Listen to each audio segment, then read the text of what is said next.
The rain came down like someone had opened a faucet in the sky. It wasn't the gentle kind of rain that makes everything smell fresh and clean. No, this was the angry type that soaked through your jacket in seconds and turned dirt roads into rivers of mud. In the small village of Meadowbrook, tucked away in the countryside where everyone knew everyone else's business, most people had already locked their doors and settled in for the night. Thomas Chen stood in his barn, listening to the rain hammer against the tin roof. At 58 years old, he'd seen plenty of storms, but something about this one felt different, heavier, more persistent. He'd spent the last hour making sure his animals were secure and comfortable. The chickens were roosting quietly, the 2 cows had fresh hay, and his old dog Bruno was already curled up in his favorite corner. Thomas pulled his jacket tighter and prepared to make the short run back to his farmhouse. His wife Martha would have dinner waiting, probably her famous beef stew that could warm you from the inside out. He was just about to switch off the barn light when he saw something that made him pause. Through the sheets of rain, barely visible in the dim light from his porch, a figure was moving along the road. Not walking normally, but stumbling like each step took more effort than the last. Thomas squinted, wiping the rain from his eyes. Who would be out in weather like this? He didn't think twice. Grabbing a large umbrella from the barn wall, Thomas jogged toward the road, his boots splashing through puddles that hadn't been there an hour ago. As he got closer, he could see it was an older man, maybe in his late 60s. His clothes were plastered to his body, and he was shaking so hard Thomas could see it from several feet away. "Hey there," Thomas called out, raising his voice over the sound of the storm. "You okay?" The man looked up, and Thomas saw exhaustion in his eyes. Deep, bone-tired exhaustion. I seem to have gotten myself lost," the man said, his voice hoarse. "My hiking group. We got separated." Thomas didn't ask any more questions right then. Questions could wait. What mattered was getting this poor soul out of the rain. "Come on," he said, holding the umbrella over both of them as best he could. "My house is right here. Let's get you warmed up." The stranger hesitated for just a moment, as if he wasn't used to accepting help from people, but another gust of cold wind seemed to make up his mind for him. "Thank you," he said quietly. "You're very kind." They hurried toward the farmhouse, and Thomas noticed the man was limping slightly. His shoes were caked with mud, and he carried only a small waterproof bag clutched against his chest. No proper hiking gear, no warm jacket, nothing that suggested he was prepared for being out in this weather. Martha met them at the door, her eyes widening when she saw the drenched stranger. But she'd been married to Thomas for 32 years, and she knew her husband's heart. Without a word, she disappeared and returned moments later with a stack of dry towels and some of Thomas's clothes. "Bathrooms down the hall. Second door on the right," she told the stranger with a warm smile. "Get out of those wet things before you catch pneumonia. I'll heat up some soup." The man looked between them, something like wonder crossing his face. "I don't want to impose. If you could just let me use your phone." "You'll do no such thing until you're dry and have something hot in your belly," Martha said firmly, in that tone that even Thomas knew better than to argue with. "Phone can wait 10 minutes. The stranger managed a small smile and nodded. "William," he said. "My name is William." "Thomas," Thomas replied, shaking the man's cold, wet hand. "And that's my wife, Martha. Now go on, get changed." While William was in the bathroom, Thomas and Martha exchanged glances in the kitchen. "Poor thing looks half frozen," Martha whispered, stirring a pot of vegetable soup on the stove. "What was he doing out there?" "Says he got separated from a hiking group," Thomas replied, pulling off his own wet jacket. "Though I've got to say he doesn't look much like a hiker to me." Martha glanced at her husband. "What do you mean?" Thomas shrugged. "Can't quite put my finger on it. The way he talks, maybe. Sounds educated. And did you see his hands? Those aren't the hands of someone who spends much time outdoors." "Well, whoever he is, he needed help and we're giving it," Martha said simply. "That's what matters." When William emerged, 20 minutes later, clean and dry in Thomas's spare flannel shirt and jeans, he looked like a different person. His gray hair was neatly combed back, and without the rain streaming down his face, you could see he had kind eyes that crinkled at the corners. He still looked tired, but the desperate edge was gone. They sat around the kitchen table, the same wooden table where the Chen family had shared thousands of meals over the years. Martha ladled out generous portions of soup while Thomas poured coffee. Their daughter Sophie, 16 years old and supposed to be doing homework upstairs, appeared in the doorway with curiosity written all over her face. "Sophie, this is William," Thomas introduced. "He's staying the night until this storm passes." Sophie nodded at their guest. "You picked a bad night to be outside," she said, with the blunt honesty that only teenagers can pull off. William chuckled, and it was a genuine sound. "You're absolutely right about that. Though if I had to get caught in a storm, I'm glad it was near people as kind as your parents." As they ate, William told them a little about himself, though Thomas noticed he kept things vague. He'd been on a private hiking retreat, he said, trying to get away from the stress of his work. His group had been scattered when the storm hit unexpectedly, and he'd been trying to find his way back to civilization when darkness fell. "What kind of work do you do?" Sophie asked, always the curious one. William paused, his spoon halfway to his mouth. "I work with organizations," he said carefully, helping them solve problems mostly. Nothing too exciting, but there was something in the way he said it that made Thomas think there was more to the story. Still, everyone had a right to their privacy, and the man clearly didn't want to talk about work while sitting in a stranger's kitchen, dripping water on their floor. Martha set up the guest room, the small one they usually kept for when Thomas's brother visited from the city. Clean sheets, extra blankets, and a small lamp on the bedside table. It wasn't fancy, but it was warm and dry and safe. "I can't thank you enough," William said as Martha showed him the room. "Tomorrow I'll contact my people and be out of your hair." "You'll stay as long as you need to," Martha replied firmly. "That storm isn't letting up anytime soon, and you need proper rest. We'll sort everything out in the morning."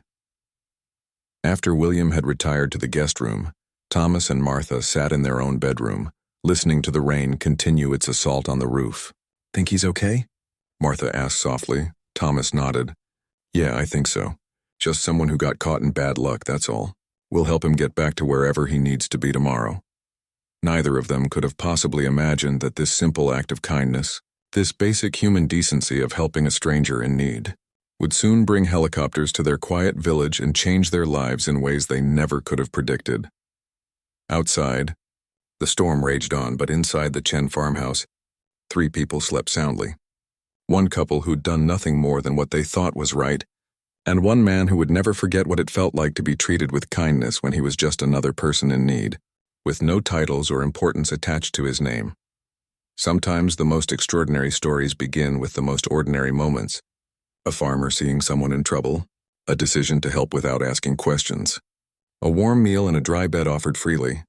In a world that often felt too big and too complicated, Thomas and Martha Chen had just reminded someone very important that simple goodness still existed. They just didn't know it yet. Morning came with the storm still going strong. Thomas woke to the sound of rain that seemed even louder than the night before, if that was possible. He dressed quietly, trying not to wake Martha, and headed downstairs to start the coffee. To his surprise, William was already up, standing at the kitchen window and watching the gray world outside. "Couldn't sleep?" Thomas asked, reaching for the coffee tin. William turned, offering a small smile.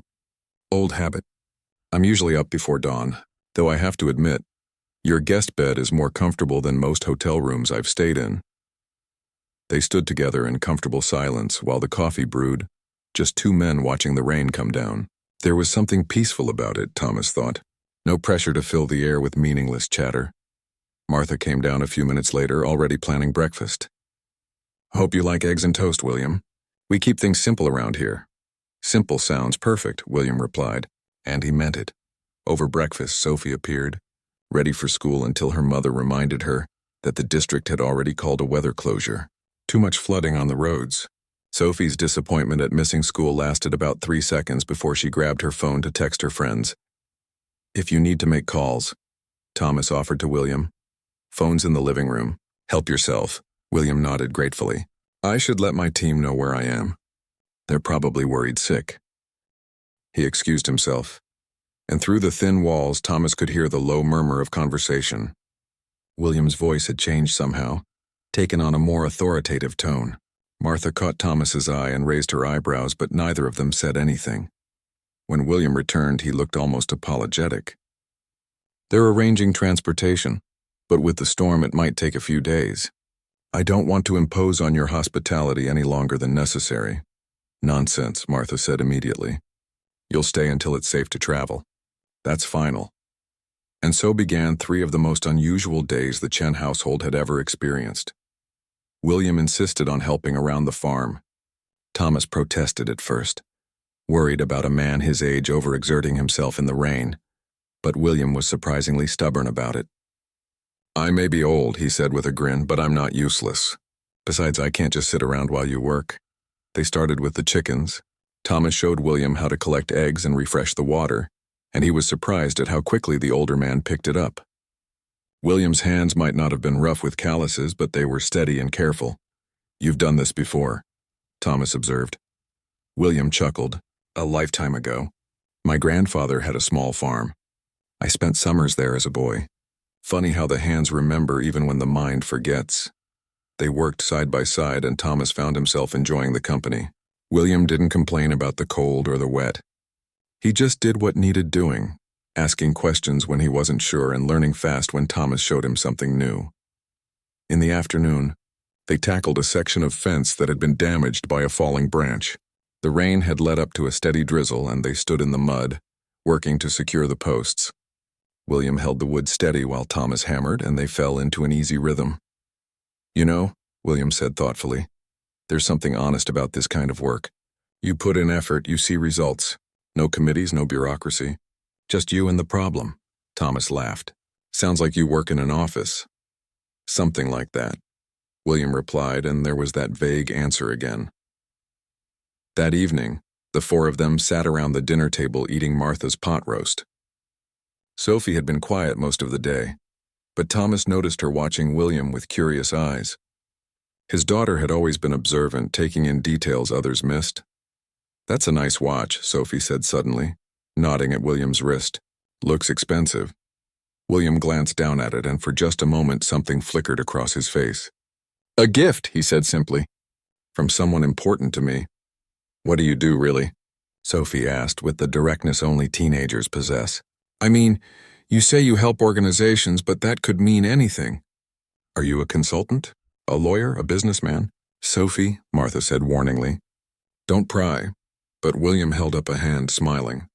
"It's all right. She's curious, and that's a good quality." He turned to Sophie. "You're right, I was being vague. The truth is, I work with groups that try to make the world a little better. Sometimes that's helping with disaster relief. Sometimes it's advising on policy. Sometimes it's connecting people who can help each other. It's complicated work and honestly not very interesting to talk about." "But you're important," Sophie pressed. "I can tell. The way you talk, the way you carry yourself. You're not just some regular consultant." Thomas saw William's face shift slightly, a look of respect entering his eyes as he regarded Sophie. "You're a sharp one, aren't you?" "Yes, I suppose I have some influence in certain circles. But right now in this house, I'm just William. Just a man who got lost in a storm and found incredibly kind people. And that's all I want to be for these few days. Is that all right?" Sophie considered this, then nodded. "Yeah, that's fair." On the second day, Thomas's neighbor Frank Morrison stopped by.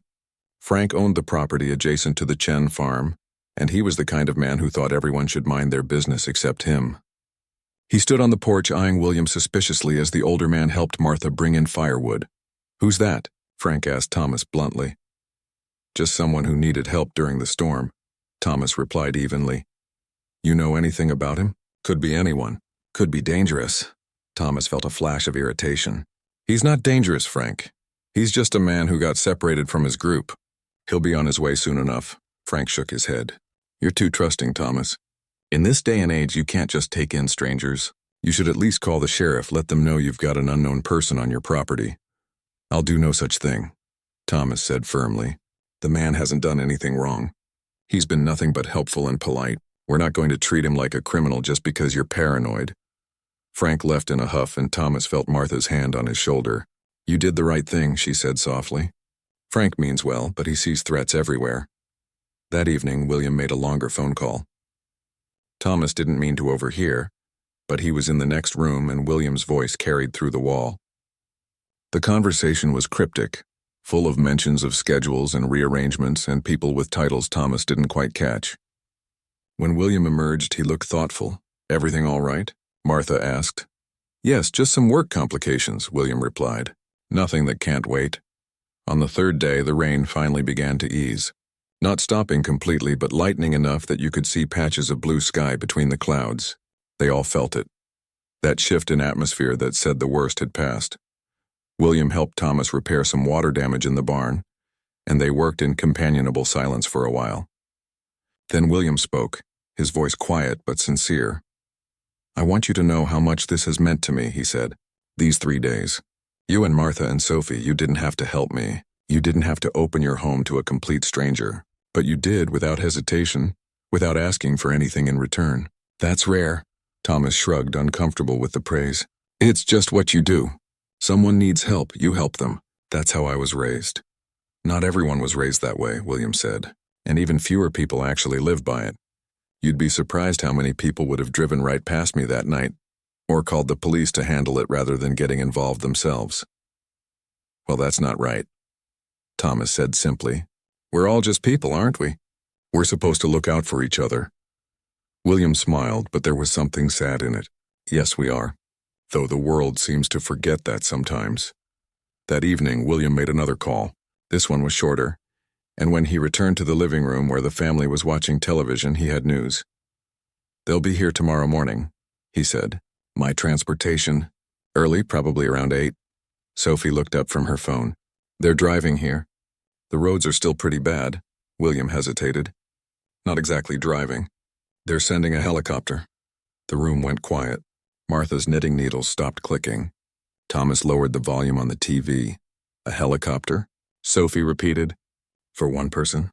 William rubbed his neck, looking uncomfortable for the first time since he'd arrived. "I know it seems excessive.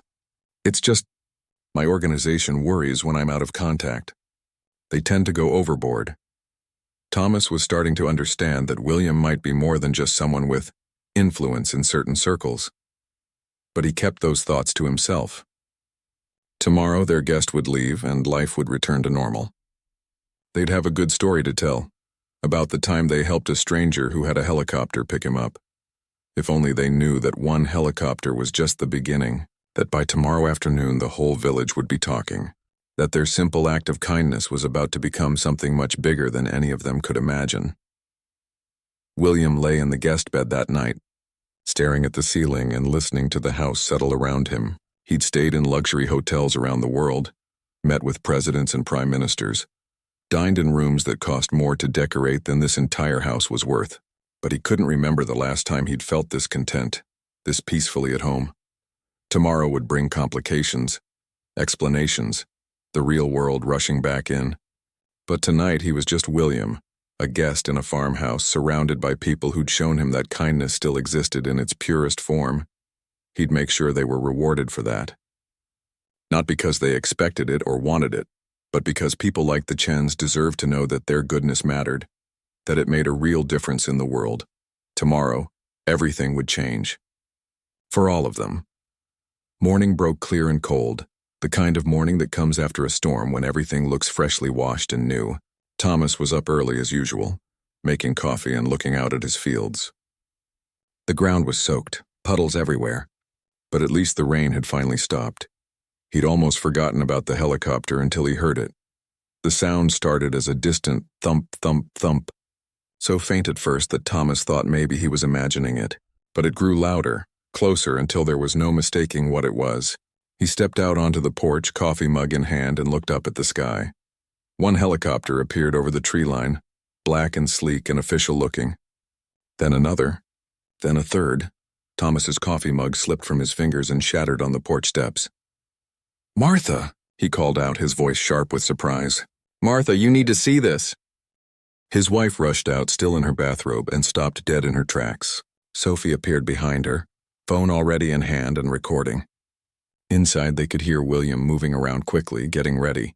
The helicopters circled once, twice, their rotors creating a wind that bent the trees and sent leaves and small branches flying. Then, one by one, they descended into Thomas's largest field, the one he'd just harvested last month. The cleared ground made a perfect landing zone. By now, the noise had woken up half the village.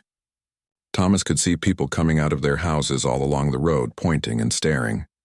Some were already heading toward his farm, curiosity pulling them like a magnet.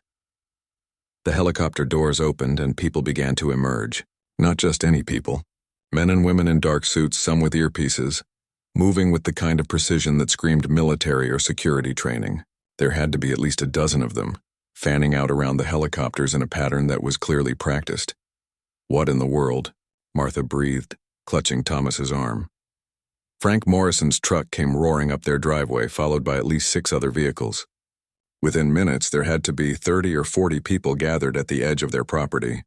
Everyone talking at once, phones out, taking pictures and videos. Sheriff Rodriguez arrived, lights flashing, and Thomas had never seen the man look so confused. He got out of his car, hand instinctively near his belt, and walked toward Thomas. "Thomas, what's going on here? Do you know anything about this?" Before Thomas could answer, William appeared in the doorway. But this wasn't the William they'd known for the past 3 days. This man stood straighter, moved with purpose, and there was an air of authority around him that couldn't be denied. He'd changed into clothes that must have been in that waterproof bag of his, clean and pressed despite everything. "That's him," Sophie whispered. But different. William walked toward the helicopters, and the security people immediately formed a loose protective circle around him. A woman in an expensive-looking suit emerged from the lead helicopter and approached him quickly. They spoke in low voices, though Thomas could see her face was tight with concern and maybe relief.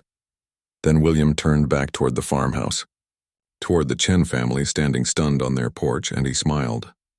Not the careful, polite smile of a guest. This was genuine, warm, and just a little apologetic. He walked back, and his security team followed at a respectful distance. The entire crowd of villagers pressed closer, trying to hear, trying to understand what was happening. "Thomas, Martha, Sophie," William said, loud enough for those nearby to hear. "I owe you an explanation, and I owe it to you in front of everyone because you deserve to know the truth about who you helped." Sheriff Rodriguez stepped forward. "Okay, somebody better start talking. We've got 3 military helicopters in a farming field and half the village standing here wondering if this is some kind of emergency." The woman in the suit stepped up beside William. She was tall, professional, and when she spoke, her voice carried with practiced authority. "Sheriff, I'm Catherine Wells from the State Department. I apologize for the dramatic arrival, but we've been searching for Dr. William Rothschild for 3 days. When we finally located him, we needed to ensure his safety and security." A ripple went through the crowd. People were pulling out phones, searching the name. Thomas saw Frank Morrison's face go pale. "Dr. Rothschild?" Sheriff Rodriguez repeated, and Thomas could see recognition dawning. "Not the Dr. Rothschild? The humanitarian advisor?" William, or rather Dr. Rothschild, nodded. "I'm afraid so, though I tried very hard to avoid mentioning it." Thomas felt like the ground had shifted under his feet. He looked at Martha, whose mouth was hanging open slightly. Sophie was frantically scrolling through her phone, and suddenly she held it up, showing them a news article with William's picture. "He's advised 3 presidents," Sophie read aloud, her voice shaky.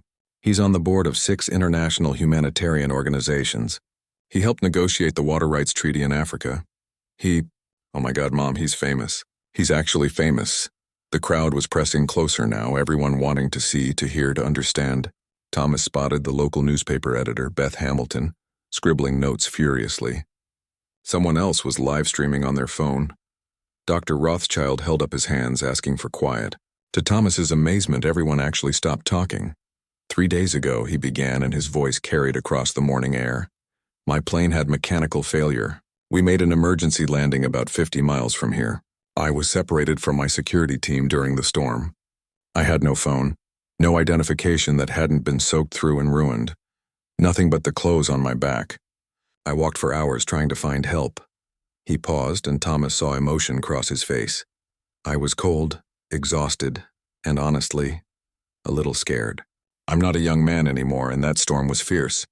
When I finally made it to this village, stumbling along in the dark and the rain, I thought I might have to sleep in a barn somewhere and hope for the best."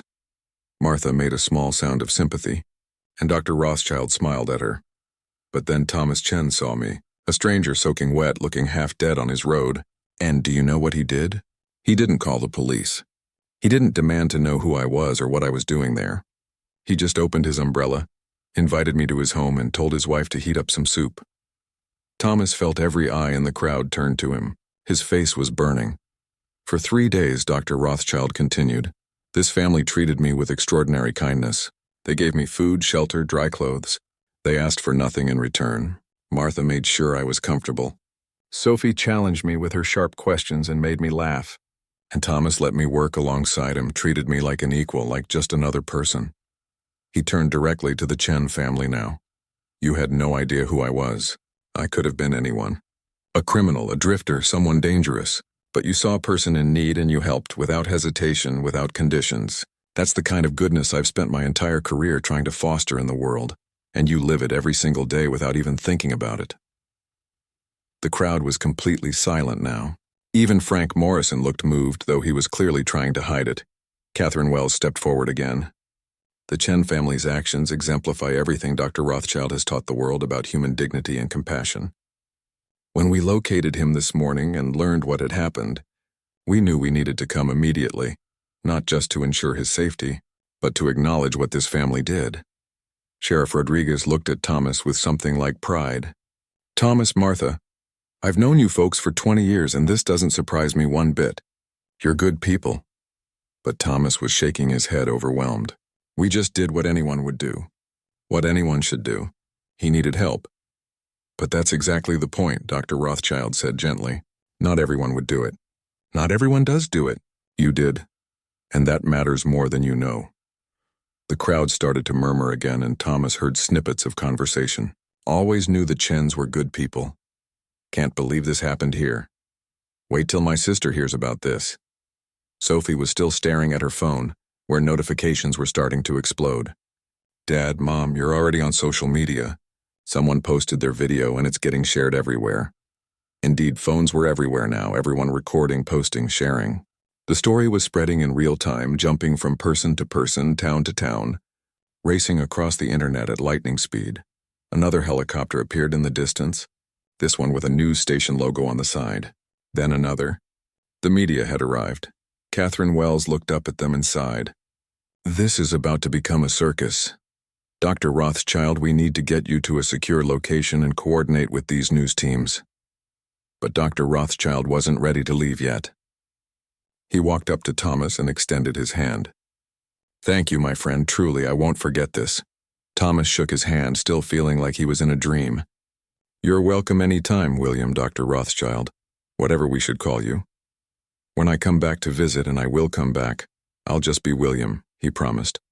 He turned to Martha and took her hand in both of his. Your kindness is a gift. Thank you for sharing your home with me. Martha's eyes were shiny with tears. You take care of yourself. And don't wait too long to visit. Sophie got a hug, which seemed to stun her into silence for maybe the first time in her life. Then Dr. Rothschild was being guided back toward the helicopters, his security team forming that protective circle again. The crowd parted for him, everyone trying to catch one more glimpse of the famous humanitarian who'd spent 3 days as just William, guest of the Chen family.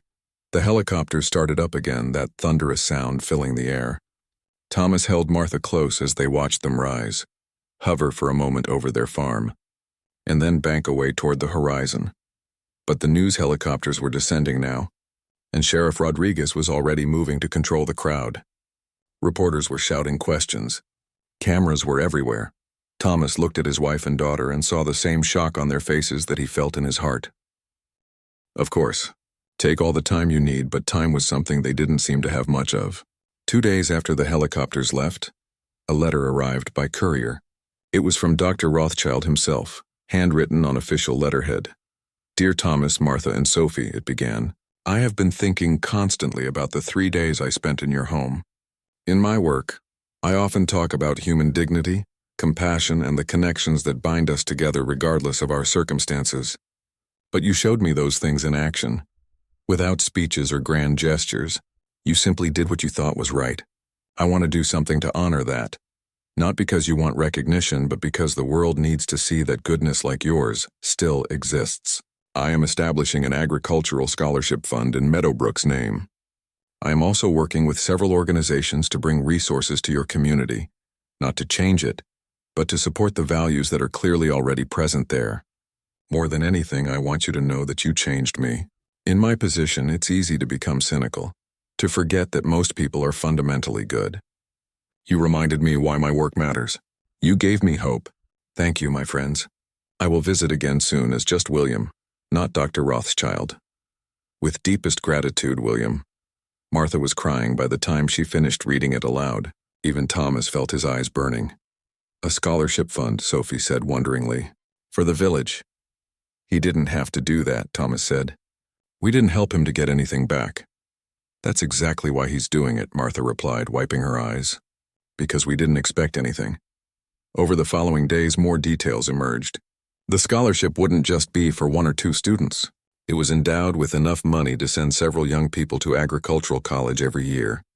Indefinitely. Dr. Rothschild had also arranged for the farm equipment donation David had mentioned, and several sustainable farming experts would be coming to Meadowbrook to do workshops free of charge. The village was buzzing. At the general store, at the diner, everywhere Thomas went, people wanted to talk about it. Most were grateful and excited. A few, like George Turner, who'd always been contrary, grumbled about outsiders coming in and changing things. But even George couldn't deny that the attention had brought unexpected benefits. Tourism had picked up. People were making special trips to see the village where kindness lives, as one blog post had put it. The local businesses were seeing more customers. Someone had even proposed making the spot where Thomas first found Dr. Rothschild into a small landmark. This is getting out of hand, Thomas muttered to Martha one evening as they watched the news cover their story yet again. But Martha had a different perspective. Maybe it needed to get out of hand. Maybe people needed to be reminded that helping each other matters, that we're not so far gone as a society that simple kindness is shocking. Sophie came in with her laptop again. Guess what? Dr. Rothschild is giving his speech at the UN tomorrow, and they're live streaming it. People are saying he's going to talk about us. The family gathered around the small screen the next evening, along with what seemed like half the village who'd crowded into their living room. When Dr. Rothschild appeared on screen, standing before representatives from countries around the world, Thomas barely recognized him. This was the public figure, the humanitarian leader, speaking with eloquence and authority. But then Dr. Rothschild began to talk about his time in Meadowbrook, and his voice softened, became more personal. I spend my life working with governments and organizations, he said. I facilitate agreements and coordinate relief efforts. Important work, necessary work. But 3 days in a farmhouse in a small village reminded me what it's all really about. It's about people. Real people with kind hearts who see someone in need and help them, simply because it's the right thing to do. He told their story, painting a picture of those 3 days that made Thomas's chest tight with emotion. He didn't exaggerate or embellish. He just told the truth, and somehow that made it even more powerful. The Chen family didn't help me because they thought they'd get something out of it, Dr. Rothschild concluded. They helped me because they saw another human being who needed shelter from a storm. That's the world we should be building. One where that kind of compassion is normal, expected, unremarkable. Where we measure our success not by how much we accumulate, but by how we treat each other when it matters most. The room erupted in applause, not just on the screen, but in Thomas's living room. People were crying, hugging, talking all at once about what it meant to be part of a community that had been recognized this way. Later, after everyone had left and the house was quiet again, Thomas stood on his porch looking out at his land. The same land he'd worked for 30 years. The same fields, the same barn, the same home. But somehow everything felt different now. Martha came out and slipped her hand into his. We really did just do what anyone would do, Thomas said softly. Maybe, Martha replied, but we did it without thinking twice. We saw someone who needed help and we helped. If the whole world is making a big deal about that, maybe it says more about the world than it does about us. Thomas pulled his wife close. She was probably right. The world had gotten so complicated, so divided, so caught up in differences and barriers, that simple human kindness had become noteworthy, remarkable, story-worthy. And if their small act of decency could remind people that we're all just human beings trying to get through life, that we're supposed to help each other along the way, then maybe all this craziness was worth it. Tomorrow would bring new challenges. More calls, more attention, more changes to their quiet life. But tonight, standing on his porch with his wife beside him and his daughter safe upstairs, Thomas Chen felt something he hadn't expected. He felt hopeful. For his family, for his village, and maybe even for the world. 6 months passed, and Meadowbrook learned to live with its newfound fame. The initial frenzy had died down, though not completely. Tourists still came through, taking pictures of the Chen farm and the small marker the village had erected near where Thomas first found Dr. Rothschild. It was a simple stone with a bronze plaque that read, "True wealth is measured by what we give when we have nothing to gain." Dr. Rothschild had suggested the words himself. The Chen family had adjusted to their new reality in small ways. They'd learned to politely but firmly decline most interview requests. They'd gotten better at ignoring the occasional negative comment online, and they'd discovered that being known for kindness attracted more kindness in return. The scholarship fund was already changing lives. 3 young people from Meadowbrook and surrounding areas had received full rides to agricultural college, with more applications coming in for the next year. The recipients weren't just getting money for tuition. They got mentorship, internship opportunities, and connections to farming communities around the world. One of them was Sophie's classmate, a shy boy named Peter who'd always dreamed of studying sustainable agriculture, but whose family could never have afforded it. Thomas had seen him at the general store a few weeks ago, home for spring break, and the kid had been glowing with excitement about everything he was learning. "Your family changed my life, Mr. Chen," Peter had said, his voice thick with emotion. "I'm going to make you proud." "You already have," Thomas had replied, meaning every word. The farm equipment Dr. Rothschild had arranged had arrived in March. Modern tractors, automated irrigation systems, soil analysis tools that Thomas was still learning to use. He'd insisted on sharing access with neighboring farms, turning his place into a kind of equipment co-op. Why should his farm be the only one to benefit? The sustainable farming workshops had been a massive success. Experts came from 3 different universities, teaching techniques that could help small farms stay competitive while being environmentally responsible. Even old George Turner, the village skeptic, had admitted they were learning useful things. But the biggest change came on an ordinary Tuesday in late spring.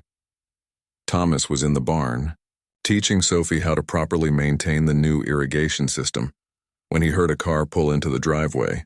Not unusual anymore, but something made him look up, and through the barn door he saw a familiar figure stepping out of a modest sedan. No security team, no helicopters. Just William wearing jeans and a sweater carrying a bag of groceries. "William," Thomas called out, his face breaking into a genuine smile. Dr. Rothschild, or William as he'd asked to be called when visiting, grinned back. "I promised I'd come back, didn't I? Hope you don't mind me dropping in. Mind?" Martha appeared from the house, wiping her hands on a dish towel. "Get in here right now. I'm making pot roast and there's plenty." It was like no time had passed at all. William helped Thomas finish showing Sophie the irrigation system, asking questions and offering suggestions based on farming techniques he'd seen in other parts of the world. They worked together in comfortable silence the way old friends do. Over dinner that night, William caught them up on everything that had happened since his UN speech. The speech had gone viral, viewed millions of times. It had sparked a movement of sorts, with people sharing stories of everyday kindness under hashtags like Meadowbrook Kindness and Help Anyway. "You started something," William told them, passing the potatoes. "People all over the world are being reminded that we're supposed to take care of each other. Communities are creating their own kindness initiatives. Schools are teaching it. You'd be amazed at the ripple effect." Sophie, now more comfortable around their famous friend, asked the question that had been on her mind for months. "Does it feel weird? Having everyone know what happened? Having your private moment become this public thing?" William considered this thoughtfully. "Sometimes," he admitted, "but mostly I'm grateful. I've spent decades working on large-scale humanitarian efforts, negotiating with governments, coordinating relief efforts, moving millions of dollars to where they're needed. Important work, absolutely necessary work. But somewhere along the way, I'd forgotten what it all really meant at the human level." He looked around the table at each of them. Those 3 days here, being treated not as Dr. Rothschild but just as William, someone who needed help. It reconnected me to why I started this work in the first place. It reminded me that all the policy and logistics and fundraising, it's all in service of this. People helping people, community, connection. The fundamental understanding that we're all in this together. "And you had to get lost in a storm to remember that?"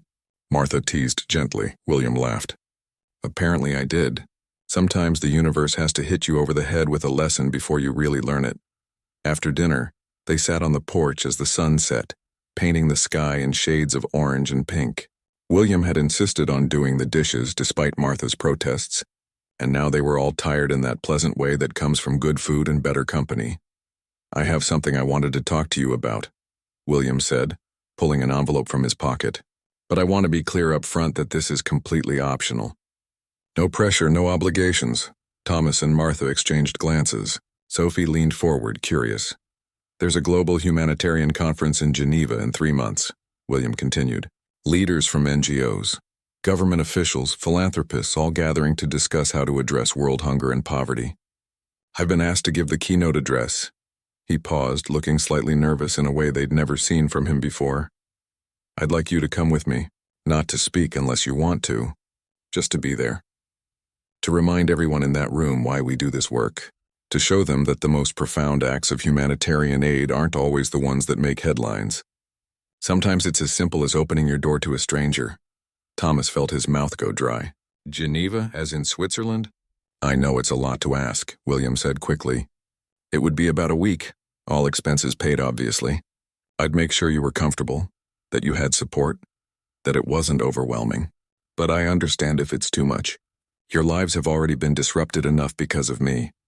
Martha surprised them all by speaking first. "We'll go." Thomas looked at his wife. "Martha, are you sure?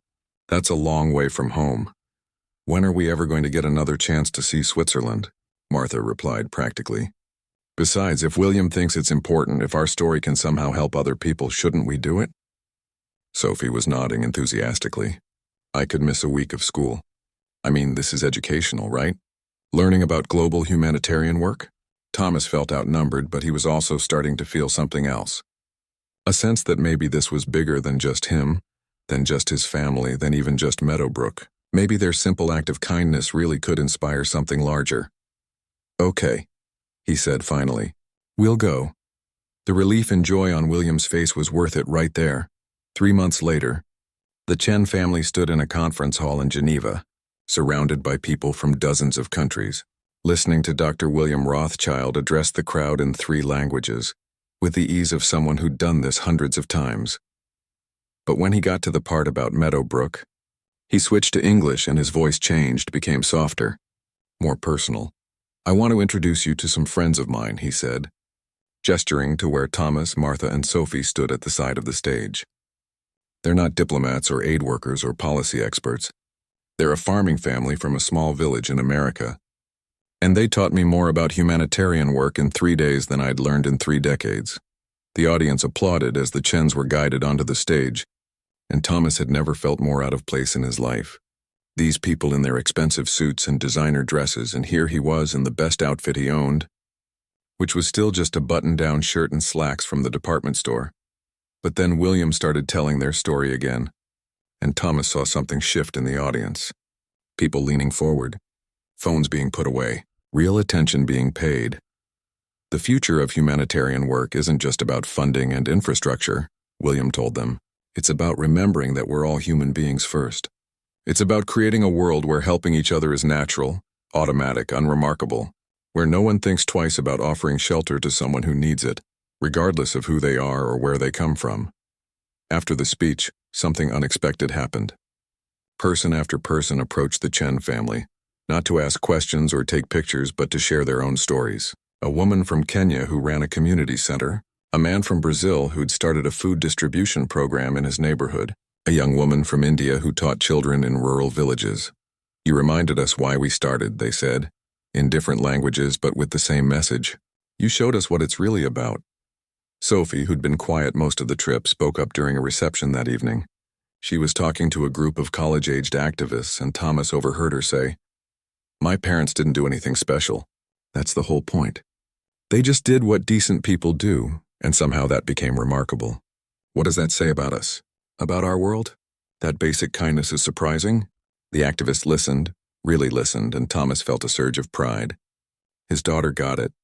She understood what this was really about. The trip home was long and they were all exhausted, but it was a good kind of tired. They'd seen things they'd never dreamed of seeing, met people from around the world, been part of something much bigger than themselves. When they finally pulled into their driveway, Frank Morrison was waiting for them with a welcome home banner, and half the village gathered in their yard. "We saw you on the news," Frank said, grinning. "Whole village watched. You made us proud." Life settled back into its rhythm after that, but with a deeper understanding of what their story meant. The scholarship fund continued to grow. Dr. Rothschild visited twice more that year, always arriving quietly, always insisting on helping with chores, always just William when he was there. One evening, almost a year after that first storm, Thomas stood in the exact spot where he'd first seen William stumbling through the rain. He thought about how one decision, one moment of choosing kindness over convenience had spiraled into all of this. The scholarship that would change dozens of lives. The movement of kindness spreading across social media. The reminder to humanitarian workers worldwide about why their work mattered. The tourism that had boosted Meadowbrook's economy. The pride his village felt in being known for compassion rather than some tragedy or scandal. All of that, from simply offering shelter to someone who needed it. Martha came out to join him, slipping her hand into his like she'd done 1,000 times before. "Do you ever regret it?" she asked. "That night bringing him home? Everything that came after?" Thomas thought about the invasion of privacy, the overwhelming attention, the way their quiet life had been disrupted. He thought about the criticism from strangers, the pressure, the expectations. Then he thought about Peter and the other scholarship students. He thought about the people at the Geneva conference who'd told them they'd been inspired. He thought about the messages they still received from people all over the world, saying that the story had reminded them to be kinder, to help more, to remember what really mattered. He thought about William, who'd become a genuine friend, who called just to chat about farming and life and nothing important at all. "No," Thomas said finally. "I don't regret it. Not for a second." "Good," Martha replied, "because I just got off the phone with William. He's coming for Thanksgiving, and he's bringing his grandchildren. Says he wants them to see what a real family holiday looks like." Thomas laughed, pulling his wife close. "Of course he is." Above them, the sky was clear and full of stars. No storm clouds, no helicopters. Just the peaceful evening air of a small farming village that had learned it was capable of something bigger than itself. Not because it had tried to be special or remarkable or newsworthy, but because when someone needed help, the people there had helped, simply naturally, without thinking twice, and that, as it turned out, was the most remarkable thing of all. The story of the kind farmer who gave shelter to a traveler wasn't really about helicopters or fame or dramatic revelations. It was about something much simpler and much more powerful. It was about remembering that we're all just people, trying to make our way through life's storms, and sometimes the greatest thing we can do is open our door, offer shelter, and remind each other that we don't have to face those storms alone.